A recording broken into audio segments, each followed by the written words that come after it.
We were briefing about meditation related sutta, that is Anapanasati Sutta, available in Majjhima Nikaya, which actually have so many instructions about meditation, particularly related to Anapanasati. So they are actually, Buddha explains Anapanasati in a way to fulfill Kayanupassana, the mindfulness related to the body, and then Vedananupassana, how to fulfill using Anapanasati, then how to fulfill Chittanupassana, that is mindfulness related to the mind, and how to fulfill Dhammanupassana, that is the mental states, using Anapanasati. So this sutta in a way is a very specific sutta, very interesting sutta, where Buddha introduces Anapanasati in a way to fulfill all four foundations of mindfulness. So typically, if you know Satipatthana Sutta, where different techniques are mentioned, and not only Anapanasati. Anapanasati is just one part of Kayanupassana. But Anapanasati itself can be utilized to fulfill all four Satipatthanas, and then in a way to fulfill 7 Bojjhangas, enlightenment factors, and ultimately to improve insights, to come across insights, and then the wisdom, basically the wisdom and the freedom. So therefore this Anapanasati Sutta is a very beautiful sutta, and particularly used in meditation circles. So we were discussing this sutta for a couple of sessions now, and the first 4 steps, actually Buddha introduces it in 16 steps. The first 4 steps are related to Kayanupassana. How one can improve Kayanupassana using various facets of the breath. Just to recap what we did. So Buddha starts in a very simple way from where we can begin.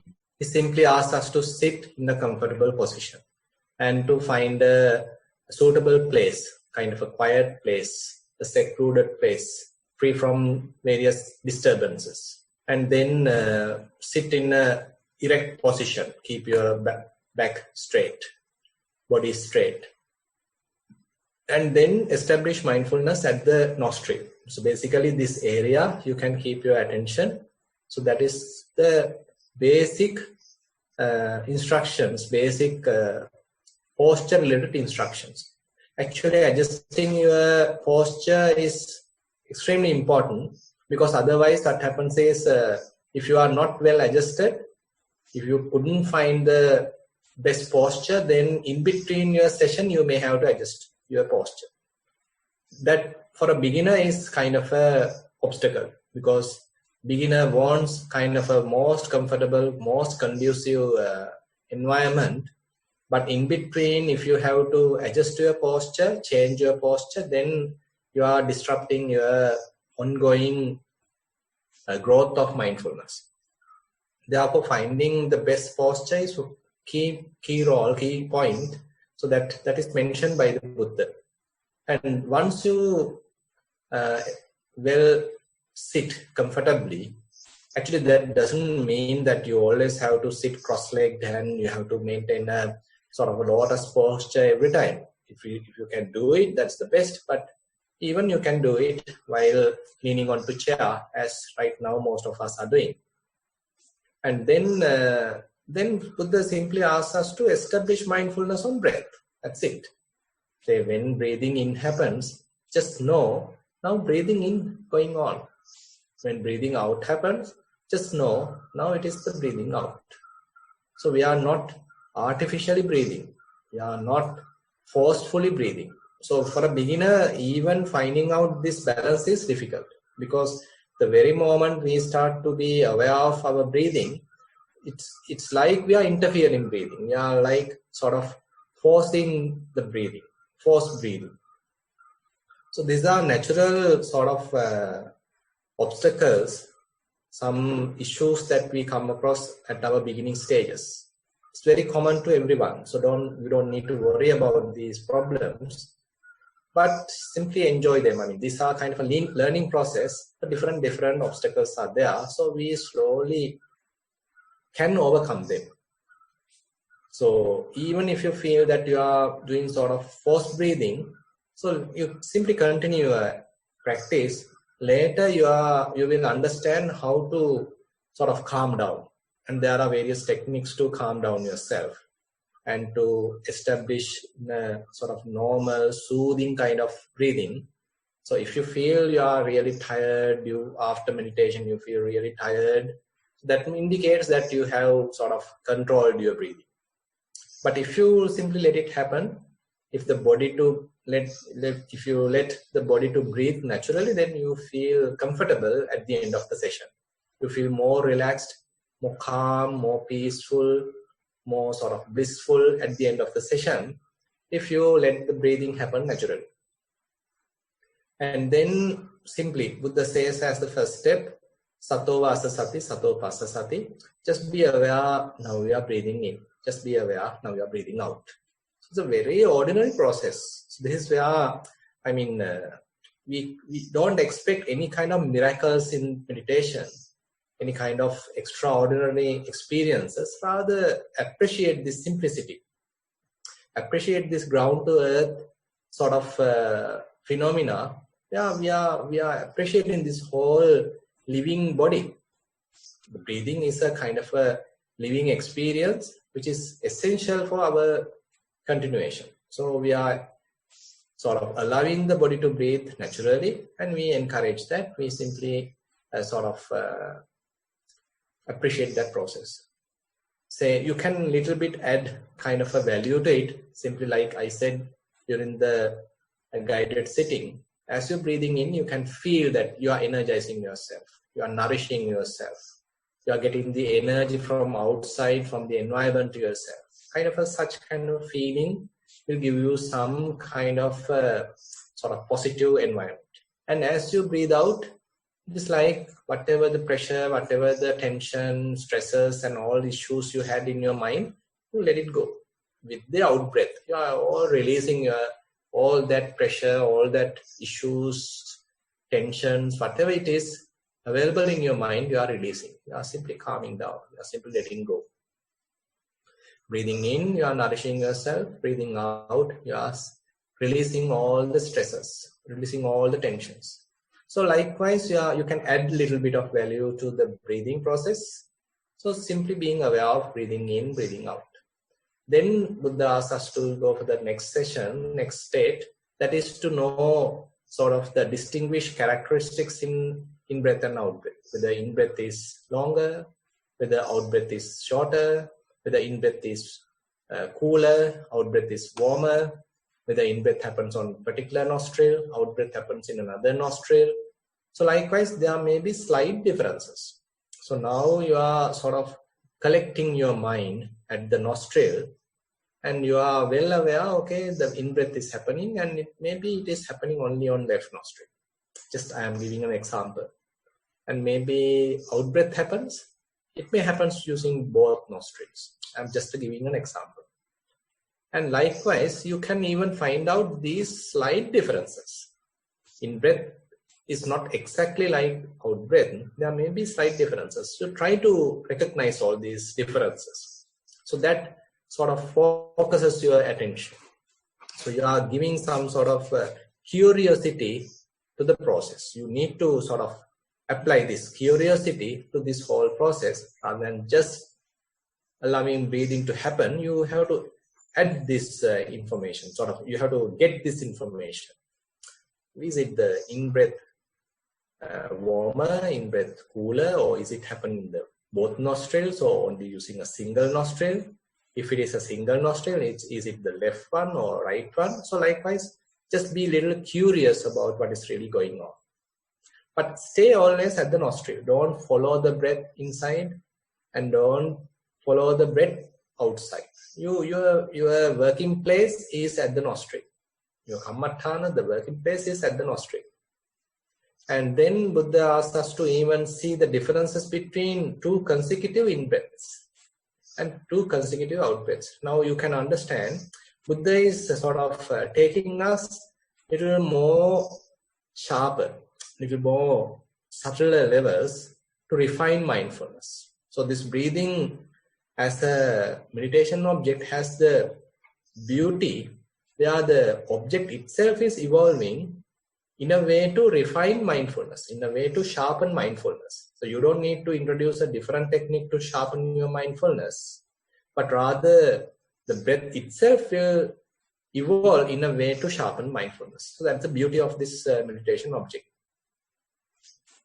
And now give a challenge to the mind, telling whether the both, so or rather 2 consecutive in-breaths, are they very similar or are they different?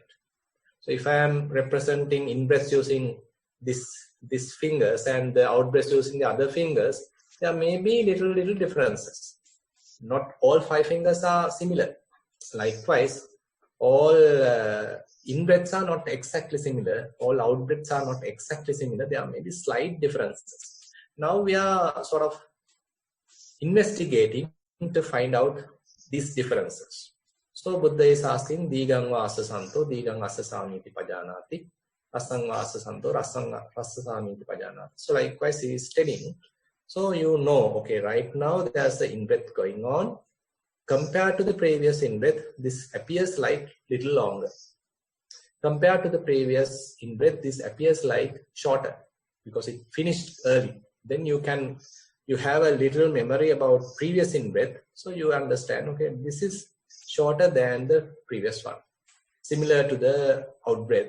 This out-breath is longer than the previous out-breath, or this out-breath is shorter than the previous out-breath. So likewise, you have some idea about the differences between 2 consecutive in-breaths or 2 consecutive out-breaths. So actually, as you continue this process, your mindfulness really refine. Because when your mind distracts, you can't find out these subtle details. You have to be well concentrated, well aligned, behave in a way to facilitate this process.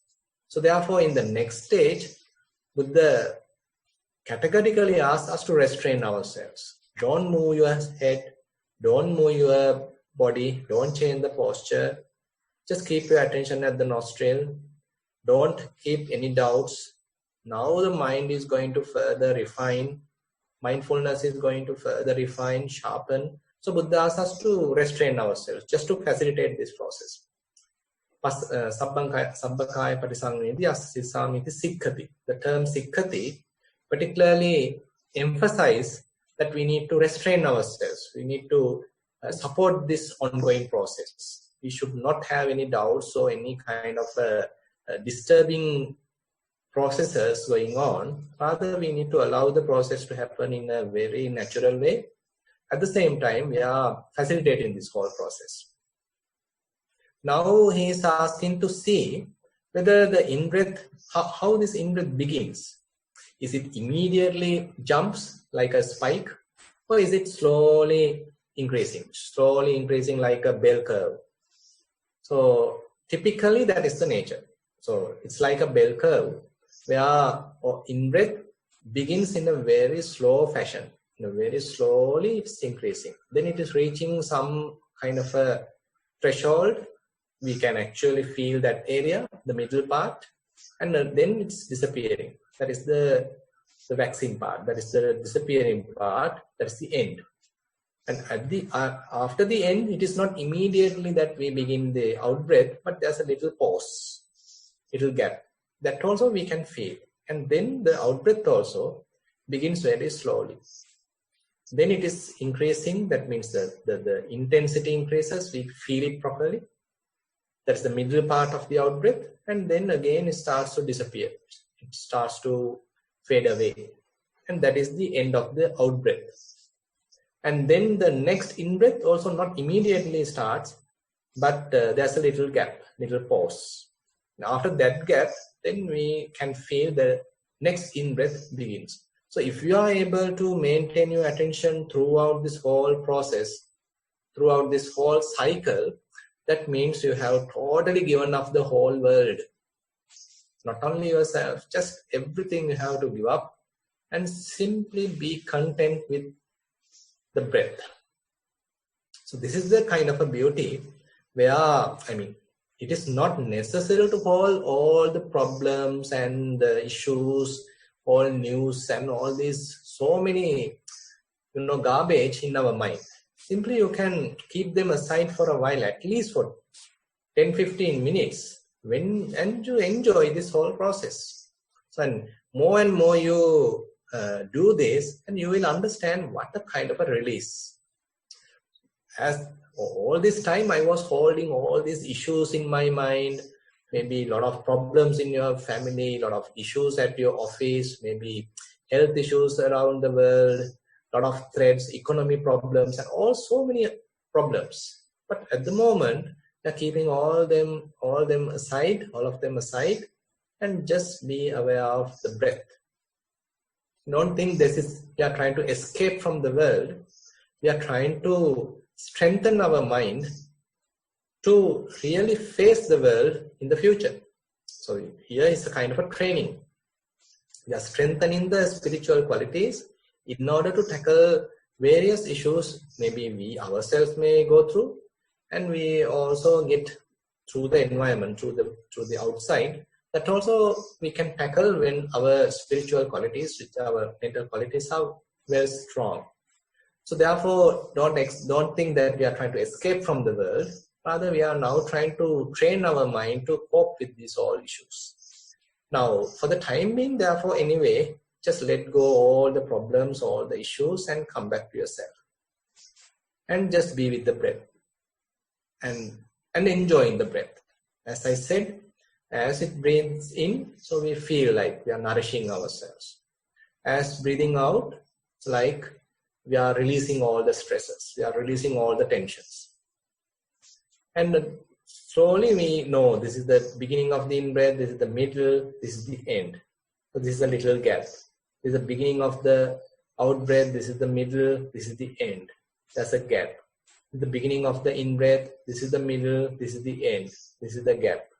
This is the beginning of the out-breath, this is the middle, this is the end. So likewise, so we are simply very quietly, very silently, very sort of happily enjoying the whole process. Actually, as your mind starts to appreciate this whole process, a lot of joy going to arise. You feel kind of light. You feel lighter in your body, and your mind concentrates. And even if your mind distracts, it may not stay outside longer. And the mind itself will understand outside is like burning, but inside is cooling. So it immediately come back to the cooling inside. It will start to stay with breathing. So as a result, more and more breathing will calms down, and almost it going to disappear. Now you can't find out whether it is in-breath or out-breath. To that level, it has become so subtle, almost like not perceivable, unperceivable, because it has become very, very refined, very, very subtle breath is now going on. And you need to facilitate this. Don't change your posture. Don't encourage any doubts. Don't think that you won't get enough oxygen. Just allow the body to calm down. So that Buddha emphasized telling, Passam bhayam kaya sankharang asasisami sikkati. Yeah, you got to facilitate this calming down process. You allow the body to calm down. You allow the breathing to calm down and just enjoy it. Just relax. Now you very much like take off your hand. Let the meditation happen by itself. Don't put your hand too much. Don't exert too much effort. Now it's a kind of an art. If you want to sort of allow a process to happen by itself, then maybe at the beginning you need to give some energy from your side. You may need to give some control. That's all. After that, when the system runs by itself, you need to take the back seat and simply enjoy the ride. Very much like that. So in the meditation also, don't expect that you need to control and you have to manipulate and all these things. Rather, let the meditation evolve by itself. Then it is very natural. Then it is very beautiful, rather than you trying to manipulate it.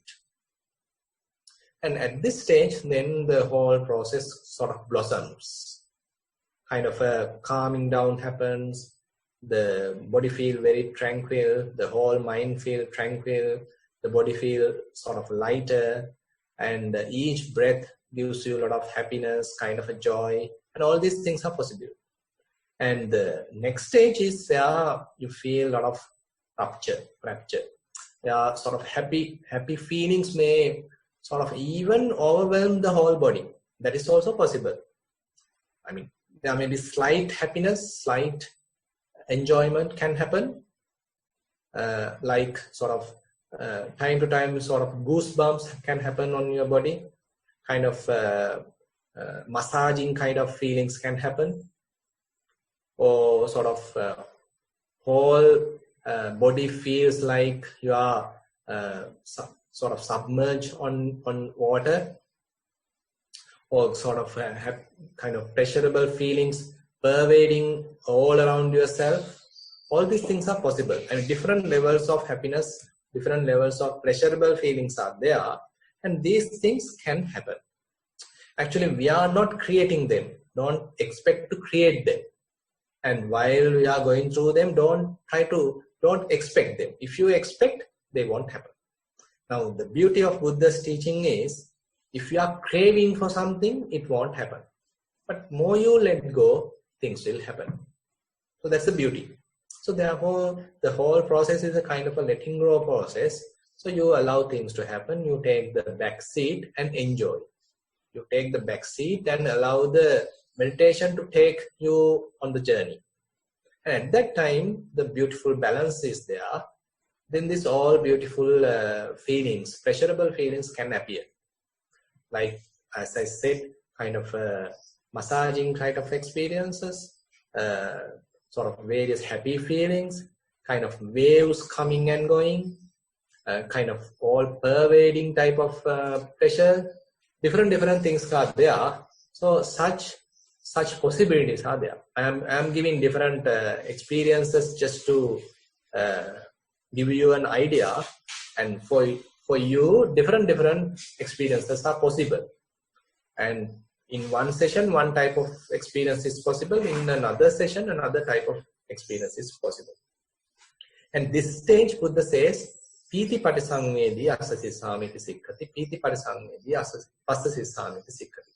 While being aware of all these pleasurable feelings, you simply continue your meditation. There may be sort of pleasurable feelings are going on, but you are not disturbing them.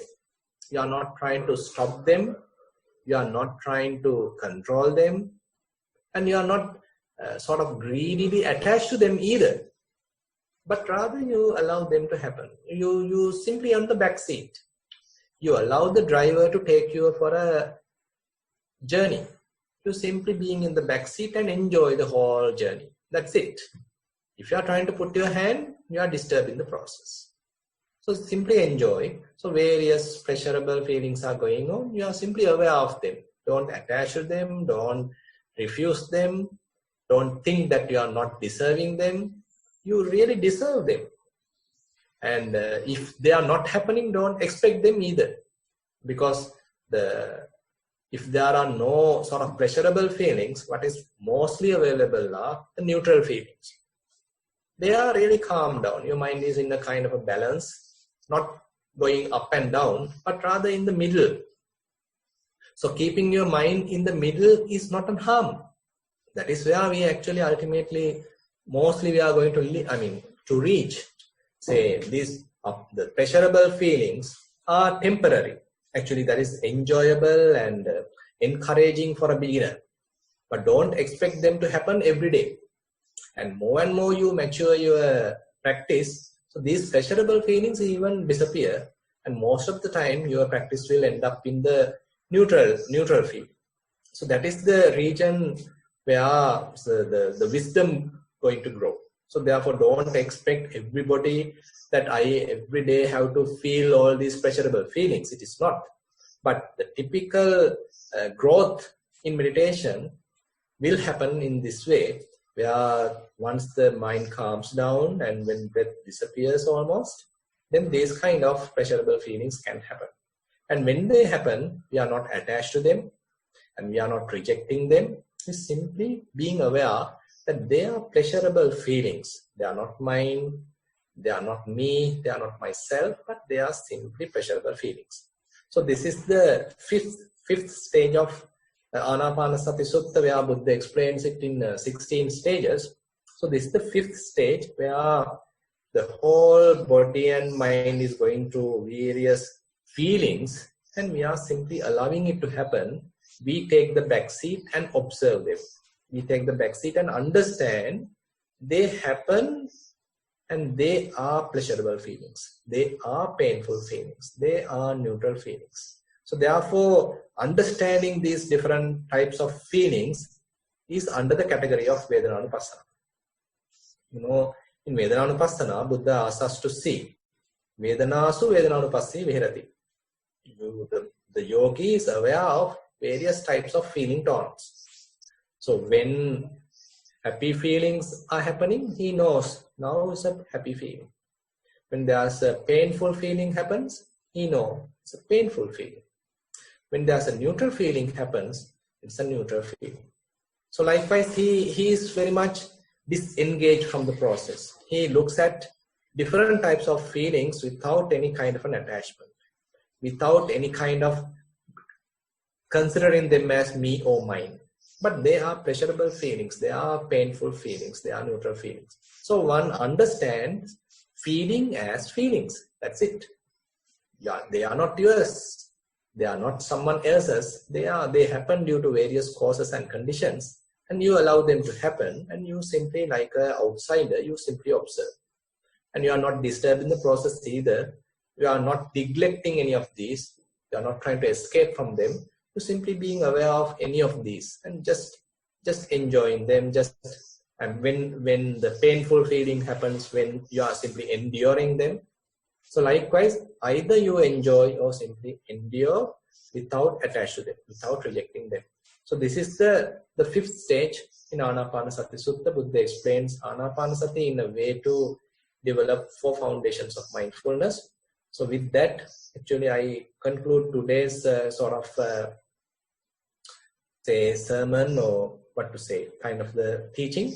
So if you have, any question related to today's discussion or guided sitting session or what I have mentioned today, or maybe already Chatu may be ready with the written questions. So I will open the discussion now for kind of for everyone. Oh, sorry, Bhante.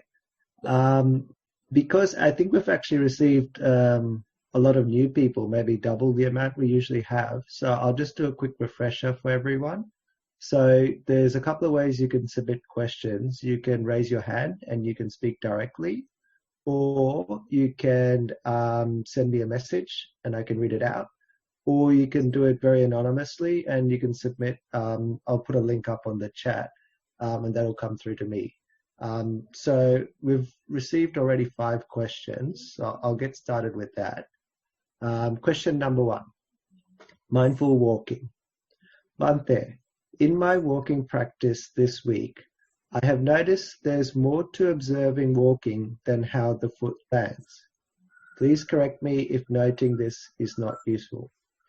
I noticed how when one heel lands, a fraction later, the other heel lifts off the ground. When the entire foot is off the ground, I could note the angle as it moved forward to take the next step. In order to note these things, I observed that the pace of my walk slowed a bit. Also, instead of my feet being hip-length apart, they were landing closer to the center of my body, as though walking on a line painted on the ground. This also helped my balance. Is it okay to observe these things? That's the end. Would you repeat the last couple of sentences, Chatu? In order to note these things, I observed that the pace of my walk slowed a bit. Also, instead of my feet being hip length apart, they were landing closer to the center of my body, as though walking on a line painted on the ground. Right. This also helped my balance. Is it okay to observe these things? Yeah, actually this is quite natural, because at the beginning we typically start like the usual walking. Say suppose you are a typical fast walker, then we may even walk fast, doesn't matter. But more you start to see details, your walking speed, your pace of walking may little reduce. So you may be walking in a slow pace. It's all right, completely all right, because you are now looking at finer details of your toes, finer details at your say heels. So these are possibilities, and these are quite normal. So therefore, I mean, as you have mentioned, it becomes like you are walking on a rule, you are walking on a line where you are sort of, it appears like kind of artificial walking. But if you understand your mindfulness is improving and various subtle details are available for you, and the walking is happening in a constructive way, in a way to progress your mindfulness, you can continue. Even though it is extremely slow, nothing to worry. Rather than worrying about the pace or speed of the walking, try to understand various phenomena. Say, for example, when your leg touching the ground, maybe you can feel the hardness, you can feel the roughness, you can feel the heat, you can feel the movement, and all these things are element characteristics. And try to recognize each one of them in a clear manner, in a distinct manner. How different it is. Each and every different characteristics you are well knowing. So this actually will calms down yourself, and you need to quieten the mind. You can't do it while the mind is talking. You have to quieten the mind, and then you have to precisely keep your attention at each and every this phenomena, and then only you can understand how each and every phenomena, how they are starting, how they begins, and how long it will last, and how quickly they will pass away. And then immediately you go to the next phenomena, how it is arising, how it is changing, and how it passes away. Then again the next phenomena. Next phenomena is available, readily available for you, and you have to be very vigilant, very sharp, and your attention is exactly on the necessary place. So these things you can't do in a sort of high speed manner, but you can do when the body happens in a slow pace. So therefore, what your experience is quite normal. You can continue your practice. Question number 2. This is a general question. Dear Bhante, much merits if you can explain a bit about how to identify the difference between being mindful and having concentration. We hear that first we should try to be mindful and develop a practice, and at some point concentration will develop. How can we identify these two qualities of mind as and where it arises in our awareness? Thank you, Bhante. That's the end. Yeah. So, I mean, I have explained a little bit in, say, during today's sermon, we are related to the breath. At the beginning, we are simply aware of different characteristics of the breath. Now, whether it is happening in breath, whether it is out breath, whether it is whether the in breath is longer, whether the out breath is longer, whether it is shorter. Now we are sort of introducing some concentration to it. So then we understand what are the differences between two consecutive in breaths, two consecutive out breaths. Now we are further refining our mindfulness.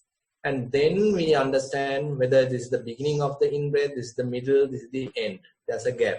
The beginning of the out-breath, this is the middle, this is the end. There's a gap. This is the beginning of the in-breath, So likewise, now we are well focused. Our attention is fairly focused now. Then as a result, whole breathing process calms down. The breathing becomes very subtle. And even the breath disappears, the mind stays at the nostril.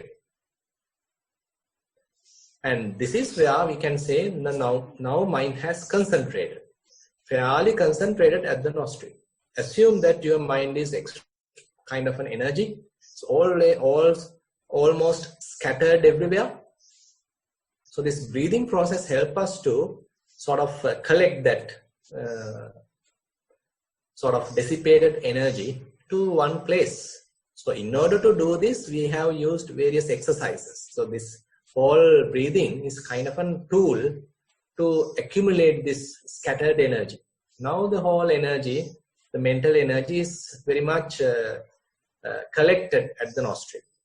And then even the breath disappear, this collected mind, the concentrated mind can be kept at the nostril for some time.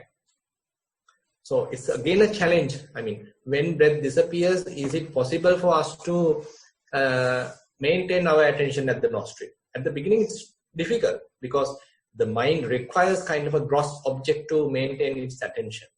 But now kind of a challenge because the breath is not gross. It's almost like unnoticeable. Then your mind can go to the past or to the future, and you can even fall asleep. And these kind of sort of challenges are there. These kind of obstacles are there. But if you are aware of these obstacles and if you are able to overcome these obstacles, then your mind can concentrate.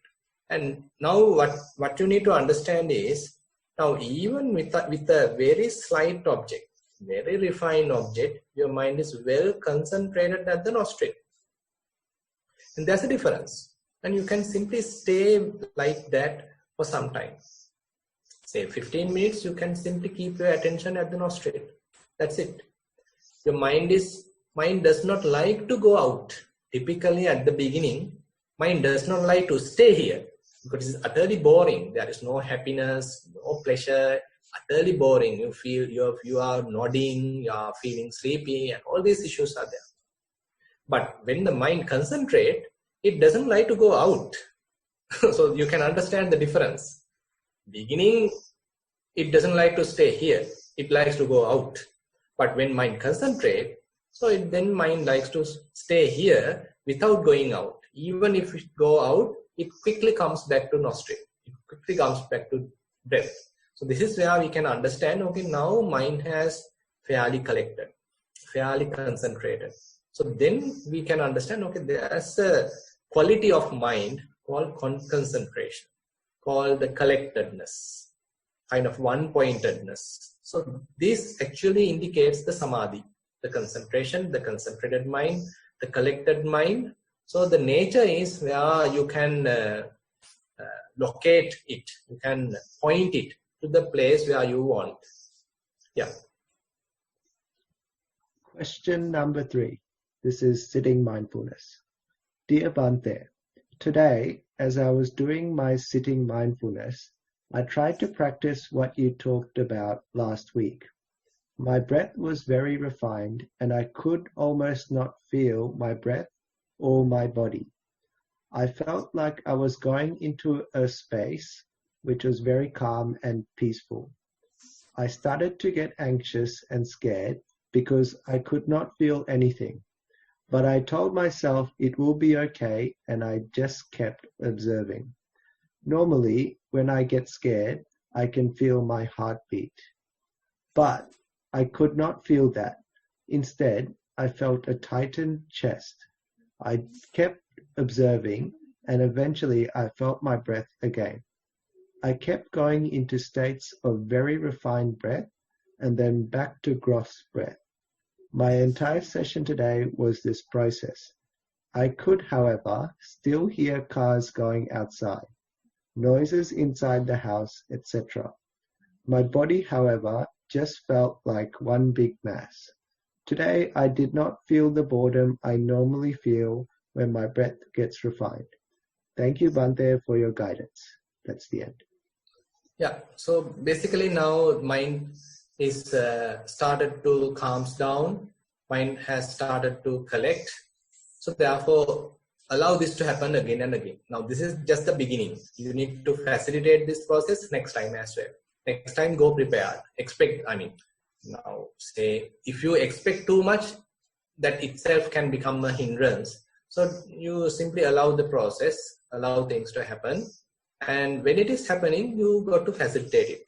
So don't encourage any doubts. Don't change your posture, and don't introduce a different object. Rather, keep your attention at the nostril and be with the breath, subtle breath. And even if it disappears, just keep your attention at the nostril for some time, because this concentration, this samadhi is something we need. Actually, when when the mind is well collected, well concentrated, it actually facilitates the vipassana. Because if you have a blunt kind of a knife, blunt kind of a tool, you can't do the job properly. It's very much like that. When the mind is well collected, well sharpened, sort of well concentrated, it's like a very sharp tool. With a sharp tool, you can do the job properly, accurately, very precisely.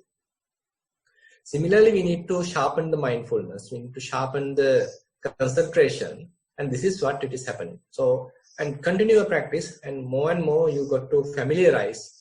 And the one thing, the progress can be measured is, assume that at the moment you need 45 minutes to concentrate. Later, with your practice, you can concentrate your mind within maybe 40 minutes. Maybe after a couple of weeks, maybe within 30 minutes, you can reach this stage. So this is how the progress can be measured. Yeah. Question number 4. Sitting mindfulness. I am an absolute beginner. How to overcome the initial pain threshold in sitting position? Examples are pelvic area, calf muscle, etc. That's the end. Yeah, actually, that's why one thing is find a good cushion. You put a good cushion where it gives enough sort of comfort. Don't go for a very rough surface. Just sit on a very comfortable cushion, and that is one thing. Another thing is, if it is too painful, don't sit for a long time. Rather, gradually increase it. Say at the first session you are sitting 10 minutes for 1 week. That's the end. After 10 minutes you may go for a walk. Doesn't matter. Then another week you are sitting for 15 minutes. So you are increasing another just 5 minutes. So you simply have to endure just 5 minutes. Maybe a little painful, doesn't matter. You can bear it. So now 15 minutes you are sitting. Maybe after a week, maybe you can sit for 20 minutes. Now we are sitting comfortably, and maybe little pains happen, but you can bear it, and just for 15 minutes, maybe 20 minutes. So likewise, 5 minutes you can increase, and maybe within a couple of months, definitely you can sit for one hour. So likewise, you need to facilitate this process. You have to familiarize with this posture, and the body will learn it. So the sitting cross-legged is not something used to the body. So therefore, it may appear like artificial, it may appear like difficult at the beginning, but later, because of your practice, your continuous practice, so slowly, body starts to feel comfortable. Body starts to get seasoned onto this posture. So therefore, don't worry. Slowly, gradually, you can increase the time and find a good cushion as well. And this is how we need to overcome the painful issues.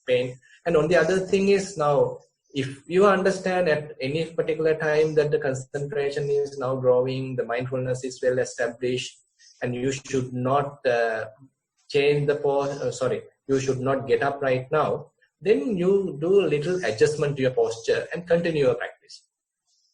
Because at the beginning, you can't handle pain. Later, we can handle pain, but right now, you are not yet sort of capable enough to handle pain, to take be front. I mean, you can't go face to face with it. So at the moment, you simply escape from the pain simply by changing your posture. That's another technique you can use. Yeah. Question number 5. This has both walking and sitting. Dear Bhante, I would like to ask 2 specific questions about how to manage the situation when mind drifts away from the mindful object. For example, sensations on the sole of the foot. So this is the first one. Even with a lot of effort and after many attempts, I could not be aware of the exact moment the mind drifts away, or the way, how mind drifts to something else. I only get to know that I am with thoughts or listening to something after it happens, and sometimes within seconds or maybe after several minutes. I don't know how to catch or to get to know this drifting away process, how it works. Is this something we should work on to improve? And the second question is... we'll go one by one. Okay. Chatu. Yeah. So basically, I mean, we can't, as you have clearly mentioned, you can't immediately find out when mind drifts, because it's a kind of a quick process. I mean, immediately mind jumps without our knowledge. Once it has gone outside, only we know, okay, if it is not with the foot, it has gone to something else. So it's maybe after some time only we understand that, because our mindfulness is not yet developed. But don't worry, simply when you are aware, maybe after a couple of minutes, doesn't matter, when you are aware that you are not on your foot but at something else, so at that time don't encourage that thinking kind of proliferation. Rather come back to yourself, come back to the foot. Assume your right foot is now touching the ground. Very much like nothing has happened, you come back to the right foot. Don't waste your time further regretting about what has happened. Don't think various about theories and books and all these things at that time. Just immediately, as soon as possible, come back to the right foot, because right foot is right at the moment touching the ground. And then you continue. Maybe another couple of minutes you are continuing. As much as possible, you are getting the maximum benefit. When mind is with you, when you are capable of establishing mindfulness, take the maximum advantage from that. That is where we are enhancing, we are improving mindfulness. When mind is with us, we are taking the maximum benefit, we are taking the maximum advantage from that. After that, assume that again mind drifts, and only after a couple of minutes only you know. That's the natural way, that's very natural. And after that, again come back. So don't regret, don't blame yourself, again come back. Assume at this moment your left leg is touching the ground, and start. Right? Keep your attention on the left leg and you continue. So this is how we need to sort of encourage the mind when it is with ourselves. You can appreciate the mind when it is with yourself, but you are not giving marks or giving appreciation when it has gone to something else. Rather, you simply come back to yourself when mindfulness has established and take the maximum advantage. And this way, more and more, you gain the skill to keep your attention where you want. Now, you have mentioned you don't know exactly how to keep your attention, but it's a kind of a skill. It's like, suppose you are using the bow and arrow. If you are trying bow and arrow, definitely none of us can immediately hit the target. It may go all around the bullseye. But with our sort of exercise, with our training, and on one day we may be able to hit the bullseye. See, like that, even the meditation, even in walking meditation, we may not be able to exactly, precisely aim where we want.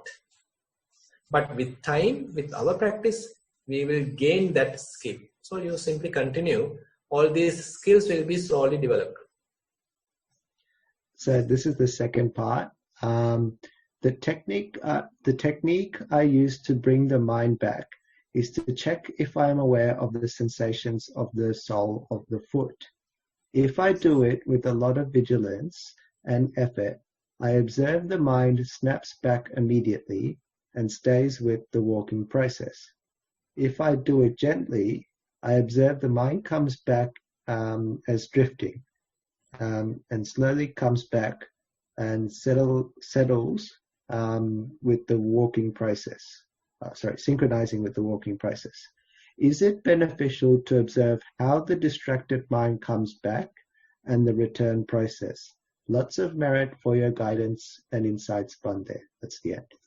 Yeah, both are good. Actually, basically at the beginning, we may sort of control the process. We interfere the process. We understand, okay, now mind has drifted. So we intentionally take it back to the soul. But later, once you have confidence, it may not stay there outside for longer. After a while, it may come back. Because the mind has understood now, staying with your soul, staying with your feet is comfortable. It's not burning. Being outside is sort of burning. Being outside is stressful. So once that understanding is with the mind, you don't need to control your mind. You don't need to immediately pull it back. Rather, you simply allow it to happen. You understand how it is coming back. You can even observe how it is coming back. Then it is kind of a natural process. So then the whole meditation becomes sort of evolving in the natural pace rather than you are sort of manipulating. Actually, in the beginning, we need to do a little bit of manipulating. Doesn't matter. But later, actually, as with our developed mindfulness, once we have some confidence, we can let the process to evolve naturally. Then only if it doesn't happen, we just have to put our hand. We just have to interfere. Otherwise, we can let the process happen by itself and we simply watch it. And as you said, when it is happening like that, then it is fairly synchronizing with the process. The bodily process, the physical process, and the mental process get synchronized well. So that is the kind of the balance ultimately what we need. There are the two processes. Both processes are well synchronized and happens in a natural pace. So that is the sort of least frictional path what we have to try. And when it is available, you can continue. So this beautiful balance may not happen every time.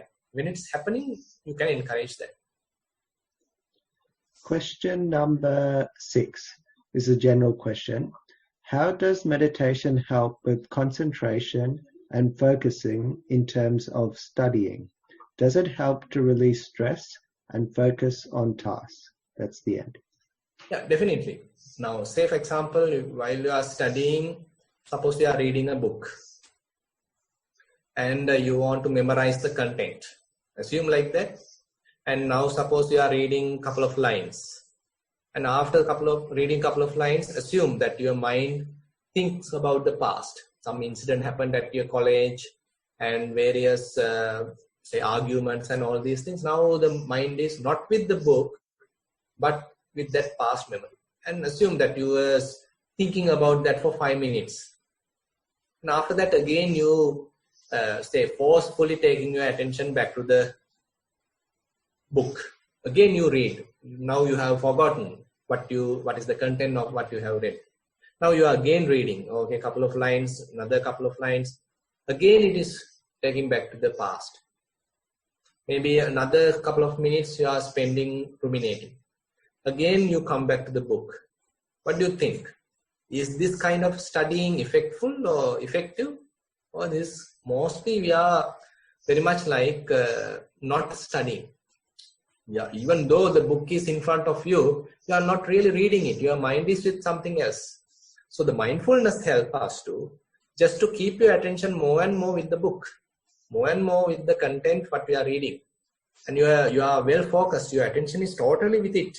You are well focused and mind is well concentrated and less distractions. So this is actually a kind of a side benefit that we can get through meditation. because more you meditate, more you develop mindfulness. These are sort of side benefits that we can gain and utilize in our studies. And on the other hand, more you mindfully study, then more and more content will be deposited in your memory, because less disturbances, and you are in a very balanced attitude, in a pleasant mood, and your mind is fairly be with the present moment, and therefore the necessary environment for the memory to develop or memory to continue is there.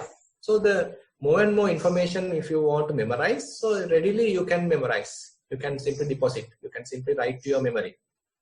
And later at your exam, you can again retrieve your information, very much like you have written on a hard disk. You can simply now read the information quickly, readily the information is available. So therefore, I mean, for studies, it is immensely helpful. And this is not something that I am just telling for you to encourage, but these are known facts.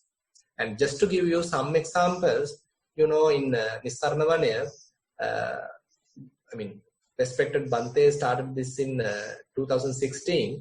And the Mithirikale is kind of a village area. So the schools are not that, town type of schools. They are kind of village schools. And typically no one passes the scholarship. The fourth at the grade 5, they have a scholarship. Typically no one passes it. No one, and mostly they get failed. But once the Satipasada is introduced in Nissarana Vanaya, now every Monday they are coming and the little children are encouraged to do this, and teachers are also coming and they go and introduce mindfulness to their colleges. So now this Verhara college, the one close by college, now the first time, last year, previous year, they got several students who went through the exam. They passed the exam. So these are some known facts that the development of the mindfulness actually will help your studies. Bante, I actually have maybe another 5 questions. Is it okay if we go a bit over time today? Do you have time? Yeah. It's okay? Okay. So question number 7. This is walking and sitting.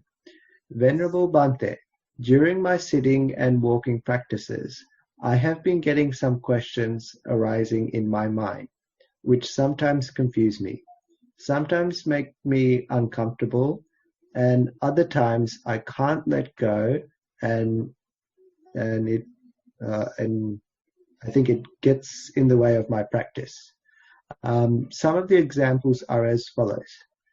During walking and observing my footsteps, I wonder how, despite my foot being so far away from my mind, how is it that I can observe things about my feet so clearly?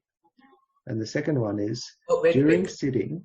Wait, Chatu, we'll go one by one. Okay. Yeah. So actually that is where the concentration is operating. I mean, even though, this is one kind of a presumption that you are going. You think that your mind is on your head. So, and you are now concentrating on your leg. And you are now questioning yourself how the mind on your head is now being on your leg. Now, it is not how the consciousness operates, and the consciousness is available throughout the body, and all 5 senses are, not only 5 senses, even including the mind, all 6 senses are with the consciousness. Eye consciousness, ear consciousness, tongue consciousness, nose consciousness, body consciousness, and mind consciousness. So therefore, when your mind concentrates, as your mindfulness develops, wherever it is necessary, you can locate your attention. You can simply concentrate any place. So don't think that it is kind of a mistake or it is impossible or something like that. It is possible. Any place throughout your body, you can concentrate. And even outside your body, you can concentrate. Yeah. And the second observation was, during sitting meditation, when comparing 2 breaths, I feel it like a sound wave in my mind. It is a different process compared to watching a focal point like my nostril. Where is this thought? I think I am trying to understand how things are happening. Why is this so? Is it similar to the doubt you have referred to in the past? Should I simply let go these questions, or can I try to understand them? That's the end. Kind of sand wave. What is the term that you have used? Sound waves, like sort of music, I guess. And then there's a wave, a ripple that goes out. In the mind. Yeah. Yeah. I mean, these are normal. I mean, the more your mindfulness develop, so these ripples and going ups and downs will reduce. Don't expect that to happen immediately. Slowly, those disturbances will reduce and your mind comes back to the middle region. Assume that it's like a waveform. It's going up and down. More mindfulness develop, more insights are arising. So these ups and downs become less and less. You are able to maintain your sort of demeanor, your sort of attitude, your mentality on the middle. Even when sort of happy, joyful events are there, you are not going up, you are not getting elated. Same time, when certain sorrowful things, sad events are happening, you are not getting drowned, you are not going depressed. Rather, you can maintain at the middle. This is, I mean, common within even within a session, this is possible. Even within a session, you can go some ups and again downs, but try to be in the middle. The middle is the most neutral and most stable position. That is what Buddha has encouraged. So just to give you some theory, if you refer Indriya Bhavana Sutta, Buddha says, I mean, whenever mind jumps to some happy feelings, just come back to the middle. Whenever mind jumps to the painful feelings, mind, I mean, it is not something that naturally happen, but due to some experience, assume that you got painful, you become sorrowful. Don't be there, just come to the middle. So likewise, Buddha encouraged to be in the middle, because the middle is the most comfortable, most reliable, stable position. It's very much like the home position of our mind. Yeah. Chatu, you can go to the next.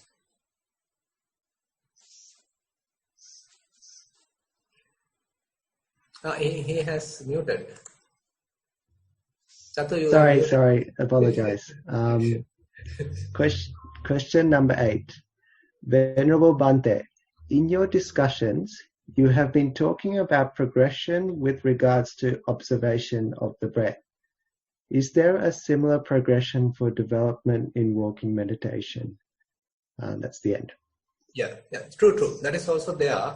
Say, for example, just to take you to the very basics, assume that you could only observe five steps. After that, your mind distracts and lost in thoughts for, say, 5 minutes. After 5 minutes only, the mind re-establish mindfulness. And again, now you are going with the steps, another, say, 5 steps. But later, after 1 week's time, assume now you can go for 8 steps. And after 8 steps, your mind distracts and stays there only for 3 minutes. Distractions, rumination, everything happens just for 3 minutes and returns. And then more, you can go for 8 steps again. So this indicates kind of a progress. And after another week, assume that you can go for 15 steps. And even if the mind distracts after 15 steps, it may come immediately. After a couple of seconds, it comes back. So this indicates an improvement. Yeah, you yourself can measure how much mindfulness improved, grown because of this practice. Actually, this is a verifiable thing. It is not that you don't need to go and ask from someone, but you yourself can verify because of this practice, the mindfulness has improved. Concentration has improved. Now mind does not like to stay longer outside, but rather wherever I want, now I can keep the attention. So this is the kind of a skill that we are developing, and you can measure it. You can experience the growth. Now after that, after some time, you don't need to interfere the process.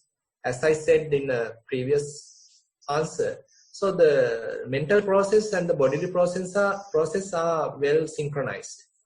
The bodily process is going on, mental process also properly coupled with it, well synchronized with it, and you simply have to allow the process to happen. You are simply now observing each and every step very closely.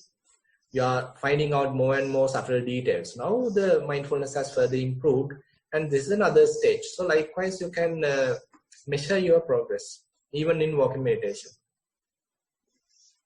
Question number 9. Teruan Saranai. After I calm my mind and focus on the breath, at times my mind starts to wander. At that time, is it good to focus back on the breath immediately, or should I start focusing on my body, that is feeling the feet or my back, doing this first and then getting back to my breath? That's the end.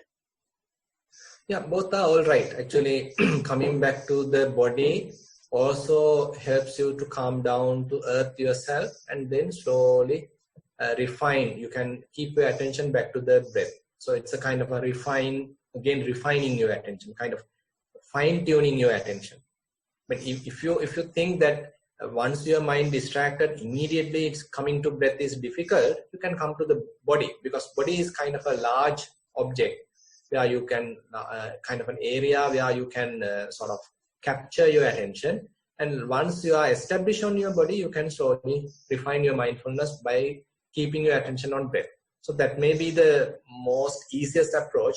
But if you understand now, even though mind has distracted, it is not much disturbed.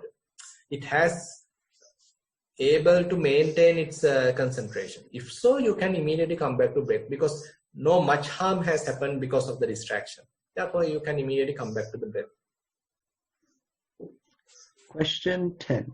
Dear Bhante, I begin my sitting meditation by bringing my mind to the body. Then I bring my mind to the nose. I first begin the breathing by controlling the breath and identifying the in and out breath. I then let go of the breath and feel the in and out breath, which is mostly soft. While this is happening, my back begins to bend, but I do not give any thought to it.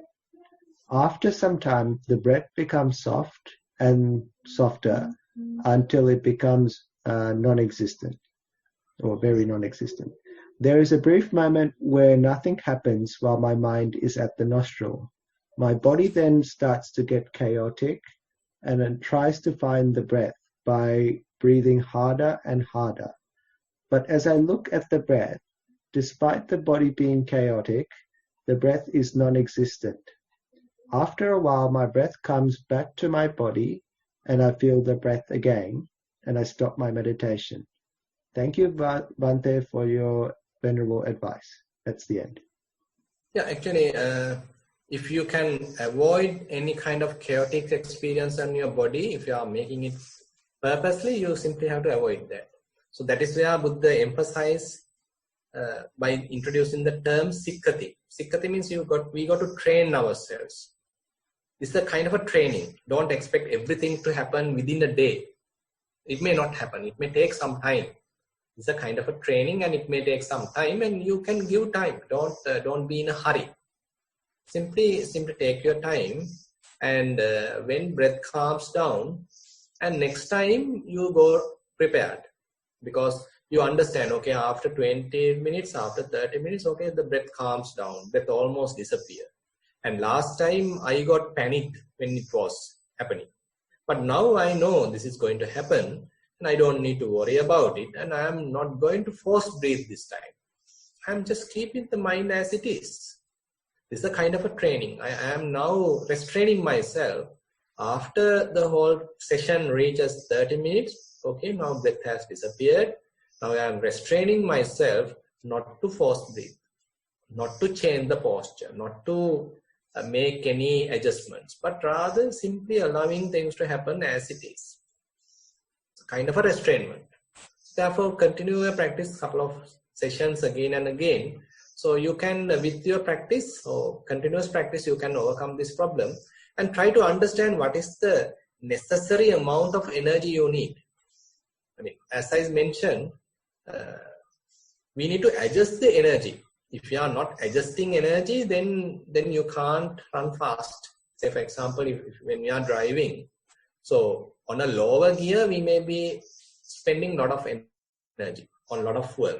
But on a higher gear, even though the vehicle is moving fast, we don't need to give a lot of energy, a lot of fuel, because the vehicle itself has its own momentum. So similarly, the meditation, as it is catching up its own momentum, we don't need to exert lot of effort, because the mind is now growing. The mindfulness is improving. Concentration has fairly improved. The meditation itself has gains its energy. So we don't need to exert too much energy. Rather, we have to reduce energy. So you let the process happen. You just come back to the back seat. Don't interfere the driver, and let the driver to take the vehicle. So this is a kind of an art we need to learn, and then the process will naturally evolve. And we need to rest. You just relax. Yeah. Question number 11, mindful sitting. Dear Bhante, as a beginner, when in the early stages of breathing meditation, is it okay to visualize how your face or nostril looks like in order to help facilitate where the physical feeling of breathing is taking place? Is that a distraction that must be discarded later? Thank you, Bhante. That's the end. Yeah, I think we don't need to encourage that kind of visualization, because breathing, the Anapanasati, is something we are overcoming all visualizations, overcoming all signs, sanya. Because signs, perceptions, sanya, and all these things are mental illusions. Mentally, we are making them. But the meditation helps us to understand that illusion, and simply to let that go and allow the mind to become very clear and clean, very pure. So therefore, I don't encourage that kind of visualized kind of environment. Rather, try to feel it. I mean, if you can't feel breathing, just try to experience your body. And there may be other processes available, like say rising and falling of the abdomen. That may be another process available. So if you can't feel breathing, you can try to experience this rising and falling, which is comparatively kind of a gross process. So therefore, that is another option. So I don't encourage this kind of visualizations. Question number 12. This is the last question, Bhante. It's a continuation from previous question about pain we had earlier. Dear Bhante, in addition to the questions asked about dealing with pain during sitting meditation, I have found that body scanning helps. Once I focus on parts of the body from head to toe and back to head, and then right side, then left side of the body, the pain goes away. Do you recommend doing body scanning at the start of meditation practice? Thank you, with metta. That's the end. Yeah, that is possible, no problem, because body scanning helps us to ground ourselves, come back to ourselves. So we are basically within the body. So it is very much like we are having a kind of fence. Assume that we have a wild animal to tame. So we are kind of around, we are putting it under a kind of a limited area, and we have a strong fence. And within this limited area, within the fence margin, now the wild animal is moving, because we can't immediately put it into a cage. You have to slowly tame it. So similarly, we can allow the mind to simply be with the body, and body scanning is a kind of a beautiful process to facilitate this process. So therefore, you can do that whenever it is useful. Thank you, Bhante. So that was the last question. Because we've gone over time, I won't ask for any more. And I'll pass to Surangaya for conclusion. Okay, thank you, Tatu. I think it's time to wrap up today's session. Hope you all had a good guided session, insightful Dhamma talk and Q&A time. And Bhante always emphasize on practicing at home whenever we have some time to allocate. So if guided recordings help you, all previous sessions with extra time to practice are now uploaded to the monastery website. You can also refer the Q&A sessions as well. So on behalf of everyone, I would like to thank Bhante for the valuable session today and pay homage by saying sadhu, sadhu, sadhu, and hope to see you all in 1 week's time. Teruvan Saranai. Teruvan Saranai.